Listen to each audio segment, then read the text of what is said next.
I've been building faceless YouTube channels for the last 9 years, and I've made multiple 7 figures doing it. But if I had to start from nothing, trying to get to my first 10K a month, here's exactly what I would do. And for proof, here's just one of my faceless YouTube channels. I made lifetime earnings, 600K from just one channel. I have multiple YouTube channels. If you just do a little bit of research about me, you'll see I've been in this game for a while, and I have a lot of proof and actual YouTube channels I show off that I've done. Okay, so the first thing that you have to do is you need to pick a good niche. So how do you pick a good niche? Well, what I recommend you do is download the tool called NextLev. It's NEXLEV.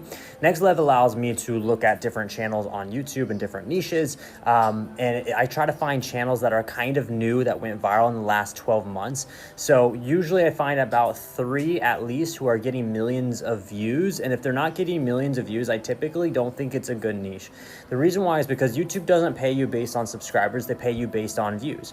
Now it varies how much you can make every 1,000 views, but there's a terminology we use in the YouTube world called RPM. If you ever hear someone say, oh, this guy has a $4 RPM, that means every 1,000 views, the guy makes $4. So if you get 1,000,000 views, that's $4,000. Point being, if you want to make $10,000 a month, you better model after success and find channels that are proven to be making 10K a month and not try to find a channel that you're modeling after that's doing $2,000 a month, right? That's why them getting millions of views is something that you have to make sure they're getting. Okay, so the next thing is model after success. And I actually learned this from my personal mentor, Mr. Beast. So Mr. Beast has over 400 million subscribers today. But back in the day, I knew him when he had 800,000 subscribers. We were in daily calls with each other like 8 hours a day in like 2016. I learned a lot from him.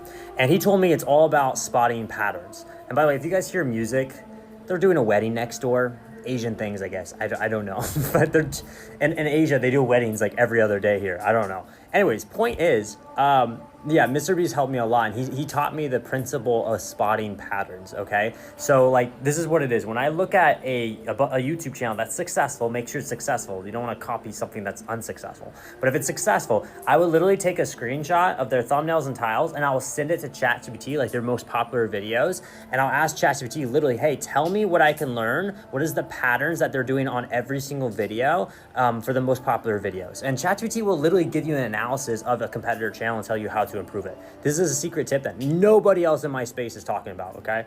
And I'm one of the OGs, so I have a lot of these secret tips. I'll slowly give it to you guys if you give me a follow on TikTok. Okay, the next note I have here for you guys is video and title and thumbnail matters a lot, okay? Most people think that on YouTube you need to make an amazing video. Yes, you need to try to make a good video, like don't make it horrible, but YouTube doesn't matter that much on the quality of the video compared to the thumbnail and title.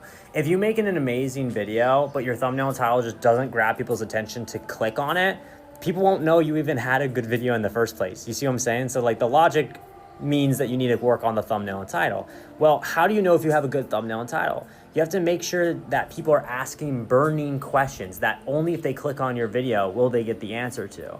You know, like if, for example, if the title is like AI is replacing everyone's jobs or something like that, people might click on that because they're like, oh, is my job going to be at risk? Or maybe the title better, I would actually remodel the title and I would say like, these 10 jobs are going to be replaced by AI. That's a way better title that would probably hit, because then people are asking the same question. Oh, is my job one of the top 10? You see what I'm saying? So like make people ask those questions. Okay, so next is you need to be using AI to outsource most of the process. When I create faceless YouTube videos, it takes me about 30 minutes per video because I have a very good system locked in, okay? So you use AI to like ChatGPT to write the script, and a really easy way to do this is you can literally go to a competitor channel, a competitor video that you want to make a video of. You take their script using the NextLev tool. You can actually copy their script and you can send it to ChatGPT and literally just ask ChatGPT to rewrite it for you. Easy peasy. Just you do a little tweaks. I don't take it word for word, but I do a small tweaks and then it's good to go. The next step is you then send that script over to an AI narration software called 11 Labs. This sounds so human-like it's better than a human. It's an amazing tool. You gotta look into 11 Labs. After I send it to 11 Labs, I then send it to a Fiverr or Upwork person for a video editor. So on Fiverr, you can hire editors for like 40 bucks. They'll find all the footage for you to put in the background. They'll do all the hard work for you. If you don't have money like that, you can use, you can edit the videos yourself, and you can use a tool called CapCut to edit the videos and then find the footage to put in the background. Now, I know some people will ask me, well, Caleb, what about the copyright system?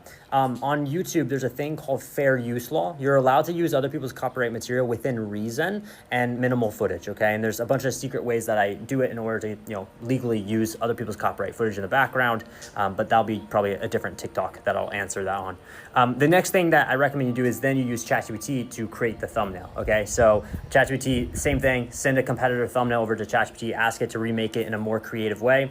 ChatGPT 9 times out of 10 will make it really good, okay?